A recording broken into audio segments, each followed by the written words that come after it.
இவன் தேச துரோக செயல் செய்தவன், இவனை தூக்கிலிடலாம் சொல்லி பரிந்துரை கடிதம் கொடுத்தது காந்திங்கிறத இது எனக்கு எப்படி தெரியும்? நான் பக்கத்துல இருந்தா பார்த்தேன். அளந்து விட்டா அளவோட உணரணும். நான் மீறி போய்கிட்டு இருக்கேன். எனக்கு எப்படி தெரியும்?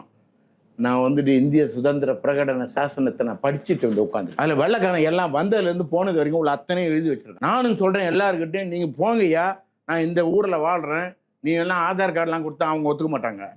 நீங்கள் உங்கள் ஊர் போஸ்ட் ஆஃபீஸில் போய் போஸ்ட் மாஸ்டர்கிட்ட போய் உங்களோட முகவரியை சொல்லி, இந்த முகவரியில் இவர் இவ்வளோ காலம் வாழ்கிறாரு, எங்கள் தபால் நிலையத்திலிருந்து தான் அவருக்கு தபால்லாம் போகுதுன்ற உண்மையை நீங்கள் வந்துட்டு இதெல்லாம் சேர்த்து வச்சு நீங்கள் கொண்டு போய் கொடுத்து, நான் இந்த நாட்டினுடைய பிரஜை, எனக்கு அந்த இதை படிக்கிறதுக்கு எனக்கு உரிமை இருக்குது, எனக்கு ஆர்வமும் இருக்குது, எனக்கு நேரம் கொடுங்கன்னு சொன்னால் அந்த குடியரசுத் தலைவருடைய அலுவலகத்திலிருந்து உங்களுக்கு கடிதம் வரும். உங்களுக்கு சமைச்சு போடுறதுக்கு, சாப்பாடு வைக்கிறதுக்கு, எந்த பக்கத்துலேருந்து எந்த பக்கம் வரைக்கும் நான் படிக்க போகிறேன்னு சொல்லி ஒரு ரூமை கொடுத்து உங்களுக்கு எல்லாம் ஏற்பாடு பண்ணி கொடுக்க அரசாங்கம் தயாராக இருக்கு. காங்கிரஸ்காரன் காலத்திலே பண்ணாங்க. அப்படி பண்ணலன்னா எனக்கு எப்படி தெரியும்? நான் பார்த்துட்டு வந்து சொல்கிறேன், இதை நீங்கள் போய் பாருங்க. ஆனால் ஒருத்தனு கூட நாதி இல்லை.